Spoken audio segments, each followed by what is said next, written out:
time and like plethora of resources in the market. So like how to precise like my preparation, like how to compile resources and what to meaning what to study and what to note. So that would be my expectation from this group. So like major things are covered in the first half only. So yeah. I think And Tanvi, we have, if you had if joined, earlier as well, we have discussed this. hmm, So basically, to yeah, sum it up, I'll say because of that, something came up, that's why I was not able to join. Sorry for yeah, that. no issue, no issue. So you can start with NCRTs, that are the basic Hmm. material that you should start with, and then revisit the previous year's questions to check that if you are able to answer them well. And if you feel underconfident in that, then only you should approach for any new material that is there. And I think we will, again, in the other sections, we will have specific GS specific paper 1 and paper 2, paper 3, paper 4 discussions, and you can elaborate upon that as well. Regarding on-job preparation, you have already been briefed by Amarjeet, and I will always say if you can spare 4 to 5 hours a day, you can do. Even I will tell you that I am an IAS officer right now, but I'm appearing for CFA examination. Okay, so 2 hours a day and 2 hours in the evening, I am still able to take it out. So every job is demanding, but 2 hours in the morning and 2 hours in the evening, if you are able to spare, you can clear this examination. Only 40% marks you need to clear this examination. Every aspirant should know in IIT we need kind of 95 plus percentage to clear. Here it's only 45 percentage. तो 10th board में भी हम लोग 95-96% वाले रहते हैं. यहाँ अगर हमें 40% लाना है, so it's one of the easiest examinations you can give. The only trick here is the memory. So I will suggest every aspirant to read, to rest, and to revise. These are the three things you can do to have a good result out of the preparation that you are doing. So what you have read, kindly revisit it again rather than going for a new material to and covering it up. And I will always tell you, there are certain intellectuals who will tell you have not read this, it is given in this book. So do not need to get that book to be totally read. You can only have that topic referred in that book, and I will tell you, if you will again revisit your NCRT, that will be given there in one line. So what is given in one line can be given in 10 lines in another book. Doesn't mean that the facts will change. History and geography, they are like simple statement of facts, nothing else. Okay. So, and polity also, I will say do not go for any other material other than the Bayer Act and Lakshmikant. And for economics, you can go for your newspapers, and that will be sufficient. Okay. Okay. So, Thank you. actually, while reading newspapers, especially the economic part of the newspaper, I don't usually understand it because basically I don't know the basics of the terms, right? That's how do you? That is a very genuine thing, Nikita and Nishita, and it happened with me also. The basic thing is to have your laptop or your iPad or something there, and just Google it. Okay, the first thing that you might get the link from, either will be from Investopedia or Wikipedia. Okay, there they elaborate the topic very well. Investopedia mostly elaborates it from the viewpoint of the US economy. So there might be some difference, but again, you will find one of the links there, either Wikipedia or something, that will explain it in the very simple version of the Indian economy. Okay, so for example, if you do not understand balance of payments, you can write balance of payments is an international phenomena, and US standards and Indian standards also have the same thing. Okay, so Investopedia की link एक खुलेगी, आप उसमें I think 4 to 5 lines में they will be very much able to explain it. Again, this will happen only in the initial phase, Nishita. Okay, it's not going to happen when you are going to give prelims 1 year later down the line or 6 months down the line. So when I also started, economics was the enemy. I was like, whenever I see economics, I used to have like very bad feeling that I'm losing it, I'm not able to understand it. But trust me, when prelims happened, I think there was only one subject whose questions were correct in totality, was economics only. I failed in history also. I failed in I will say polity also, but economics I succeeded. Why? Because this was the weakest topic, and I was revisiting it again and again. So again, that was I was telling you: do not be underconfident and overconfident about any topic. If you feel doubt, revise it, and even if you are very confident, still revise it. So once you revisit these topics, it will be like bread and butter to you, nothing else. Okay, initially it will be tough, but it will be resolved later on. I would like to add a little here, apart from what Aditya said, uh, which is most important, especially from academics and exams perspective, that you go to Google, you go to Investopedia, you get the theoretical explanations. But if you people have any queries after your basic fact finding is done on net or elsewhere, as Aditya suggested, then you can always come back and I can try and help you, because I have been a banker for 2 3 decades. I am so for financial terms or economic terms, or for legal terms, because I am also a law graduate apart from this. So if you need any structured help, do put up all the questions in once, though Google and Investopedia explains most of it. But if you have few things which you think you need to discuss, don't hesitate to come back, but do that in a structured fashion so that we can take care of most of the queries in one address. Okay? Yes, sir. Yeah, thank you. Carry on.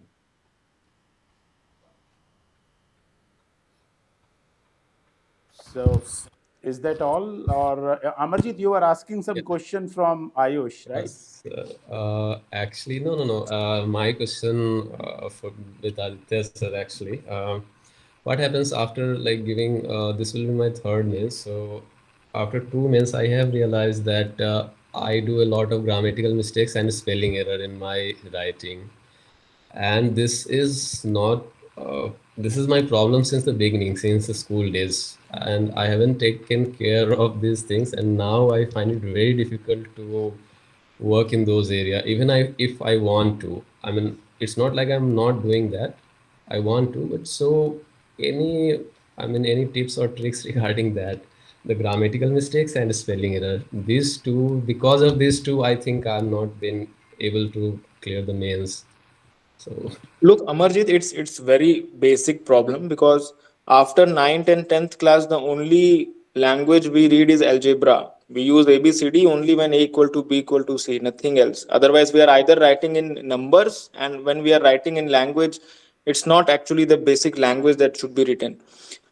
I think any issue of vocabulary or any issue of spelling mistakes can be cleared once you are very focused and very, I will say, mindful when you are reading the newspapers.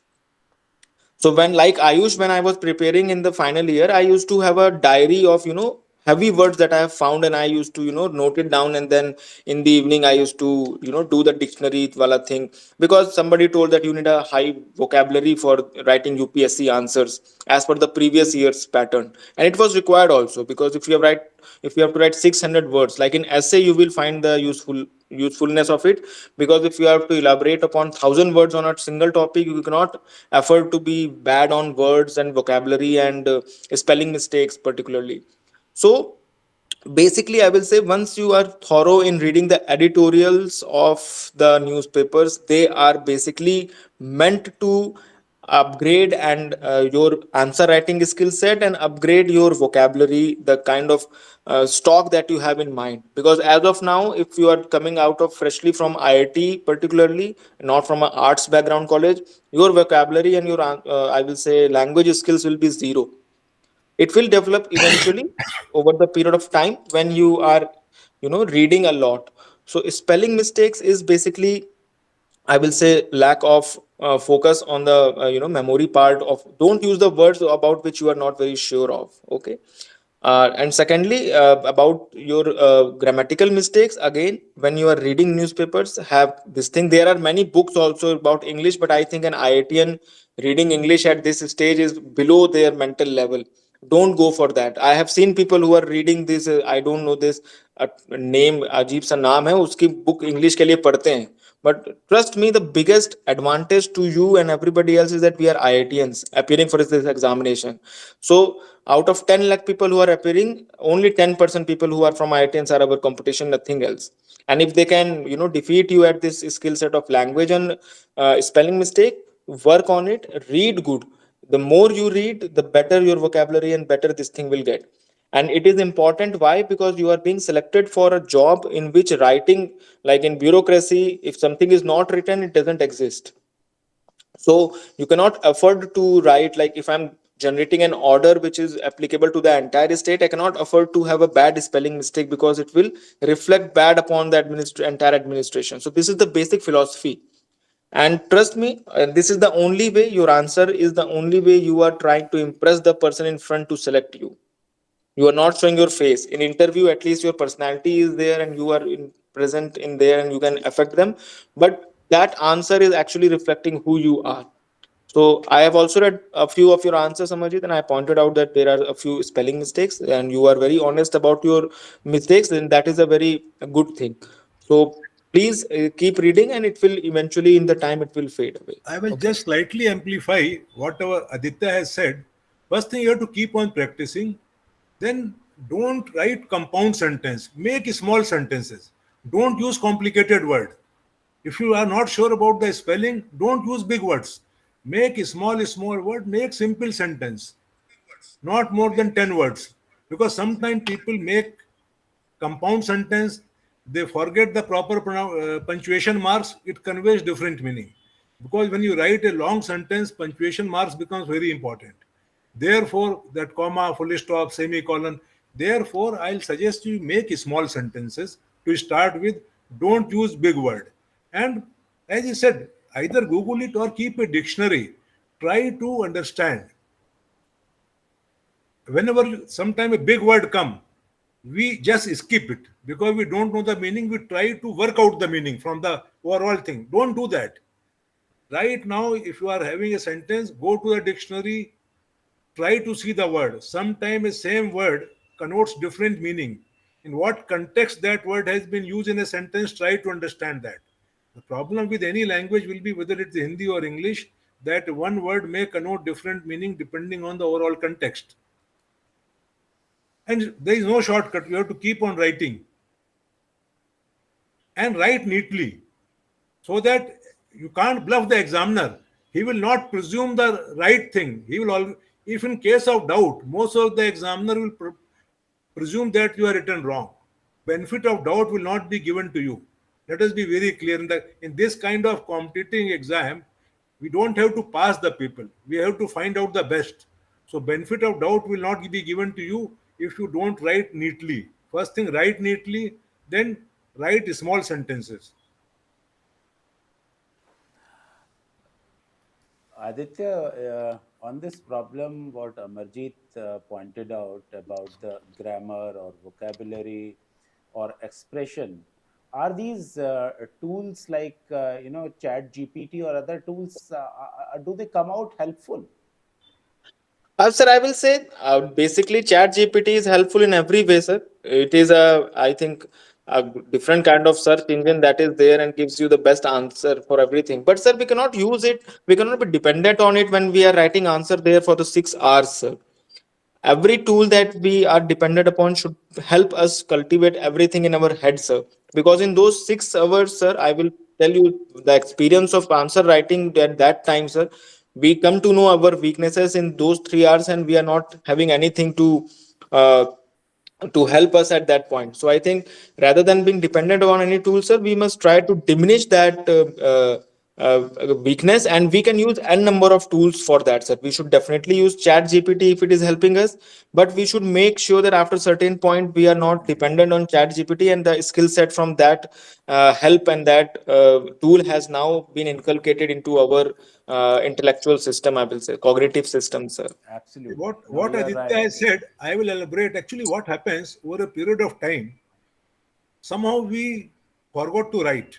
I'll give my own example.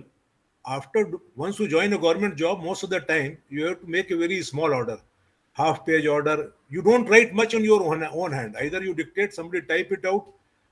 After about 20 years, I decided to do the law. And then what has happened, I was doing the law from the Bombay University. And I found this is one university where there was absolutely no copying. People were very sincere. And sometime I was knowing the answer, I was not able to write because I lost that habit. I knew what I had to write, but after some time I feel let us leave it here. The point is we have to go on cultivating the writing habit. Again, I am trying to say because most of the time now we are typing on the laptop, we are doing on the, and particularly the last 2 3 year COVID time. COVID time, what has happened? most of the people, education has been done through the computer, through the online classes. So we are able to hear, we are able to write. And normally nowadays, most of the education is happening through the PPTs. In the old time, professor used to write on the blackboard. All those things have gone now. So ultimately, what has happened? We don't write, and we don't write even if we know we are not able to write in the exam. So what I was, Aditya and Amarjit, what I was trying to say, like in our times when I was there, and I also came from my education, schooling had happened in a town in Western UP. So English was obviously one of the major weaknesses. And actually, you people used to make fun of the people like me who went to college that time. And so someone just made fun when I used a very simple word like biased. So he just, oh, see, this Dhurra is also speaking English, something like that. It was somewhere in second year or third year, and it hit me very hard. And after that, I made a very concerted effort for 1 year, and so much so that when I appeared in GRE, I had a 2350 plus kind of a score, which was pretty good considering my background. So what I'm trying to say, we had those kind of very simple methods in those times. But today, what I am finding that suppose if you have an expression of 3 paragraphs, 2 paragraphs, if you just put it in some programs and you just ask it to redraft it, you will get very good instant guidance. Okay, so these, if you have an answer of a question and you put those 3 4 paragraphs and you just say how to rephrase it better, you will get instant guidance. I don't know whether Chat GPT is that program. I used it several number of times, so it does give very good drafting. But their Chat Sonic and some other programs, they suggest you how to draft your answers well. Maybe maybe because you people are closer to technology, maybe you people can get that help. But as Aditya pointed out, importance is you use as many tools, but you should be weaned away from it very soon, much before the exam. It shouldn't happen that the tool becomes your weakness rather than your strength. So that is what Aditya is trying to say. But I would suggest do explore some tools, Amarjit, because nowadays sitting alone in far off places, you have to discover a few things which can help you when you are alone, and usually technology comes to that help. That is my assumption, but you people would know better. Yeah. Thank you, sir. Yeah, Sanskar, I think we haven't spoken, so please. So we will wrap it up at 11 o'clock. So Sanskar, quickly, we have 7 minutes to wrap up. Sir, I have question regarding optional. I mean, I have understood why UPSC has kept GS in the syllabus, because I have concluded that that's the common requirement of the all these services offered. So that's why they expect us to study that. But sir, I see optional. Everybody has different optionals, and still we are expected to score good in that. So what what's the perspective of an IS officer, that why shall we study optional? Okay. So basically संस्कार optional पढ़ना इसलिए पड़ेगा क्योंकि एक तो यार syllabus में है, ठीक है. वी कैन नॉट से कि सर मैं आप बिना ऑप्शनल दिए अगर जीएस के थ्रू आप कर सकते हैं तो you are a genius. But या उसके नंबर जुड़ने हैं तो करना है. Just on a joke part I will tell you. But optional देखो क्या होता है basically. UPSC and even in the later phase of your services, we expect you to have a kind of specialization kind of knowledge in certain sectors. Like I am from IIT, so I can claim that, sir, I am much more suited to be a secretary of IT department rather than secretary of health department, because, sir, this is something technical part gives me a kind of edge. UPSC wants to know, in case I give you an option of being in depth knowledgeable about certain certain topic, be it law, be it sociology, be it your any of the civil or mechanical. So how much in-depth knowledge you hold in that thing. So prelims and GS is basically a very superficial knowledge about n number of things, but optional is basically having an in-depth and a conceptual knowledge of a particular thing. So an IS officer and any bureaucrat is expected to have an in-depth knowledge of it in case I give you the task to know about it. Right? The government can ask you, "Okay, okay, we want to launch a satellite from here and here, go and choose the land." Okay, obviously the scientific and the technical people will come to do that thing. But the job of a bureaucrat is also there to, correct them in case they are wrong. And in case they are wrong, to at least point it out कि yes, sir, this is something that is not practical. So UPSC का जो exam का pattern है वो आपको उसी तरीके से स्क्रीन करता है कि आपका इन डेप्थ नॉलेज, एक आपको टास्क अगर मैं दे रहा हूं तो उस हिसाब से मैं आपसे उसके बारे में क्वेश्चन पूछूं and you are able to reproduce it in a way of having a good logical analysis and a good I will say enumeration of the points that I am looking for. And if you are finding it difficult to choose an option, I will say you can just go if to the previous year's papers and questions of those optionals, and if you can relate it to that from the viewpoint of a aspirant who has not started your preparation, then you can choose that optional, right? Also, I would like to add that read the syllabus. In the syllabus, the scope of everything is there. Over there, the part B of mains examination, you can see that for GS, it is generalized knowledge. It is just generalized things, that the general awareness part. But for the optional, it is already said that the at least bachelor degree or honors level. Okay, bachelor's degree for engineering and honors level for general humanities subjects and general science subject. So it is there, and I sorry I lost you in the beginning of your question. So do are you confused with your optional, or do you want to know about the optionals? I mean, No, yeah. actually, I have decided my optional, which Hmm. is anthropology. But I had problems in approaching the subject. Means, how shall I prepare? Yeah, honors level is the basic minima for any subject. Okay, regarding humanities subject. So that's that. And previous year paper, always go with the syllabus and previous year papers. Then you must have notes and everything. So previous year paper and syllabus is the key for this examination. As Aditya sir, MK sir have already pointed out, these are the key for everything. For example, myself, I have seen that even in newspaper, what section you have to read, what section you have to leave, you will only know if you have a very good grasp or very good command on syllabus and previous year paper, of course, because from syllabus part now, because if you are reading the economics section, okay, even economics itself, there is one page devoted to that section.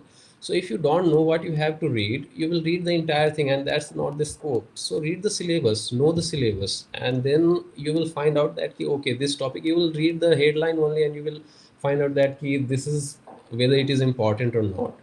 So it goes in every part of areas. I mean, even in optionals. Okay, so I think in that way you can do that thing, approach in that way. Okay, and regarding answer writing in optionals, go with the recent toppers or whoever been your be the topper in your paper optional.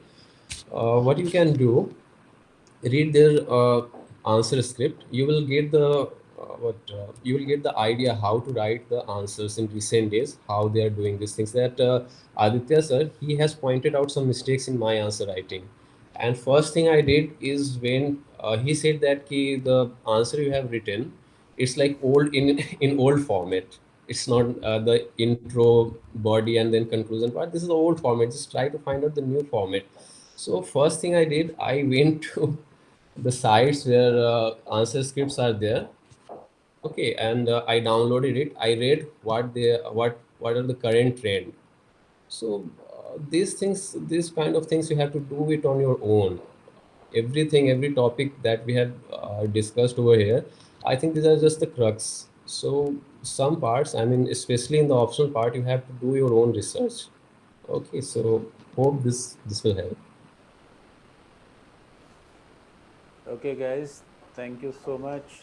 Thank you, everyone. MK sir, Aditya, Marjeet, Nishita, Tanvi, Rohit, and everyone else. So we will pick up another session.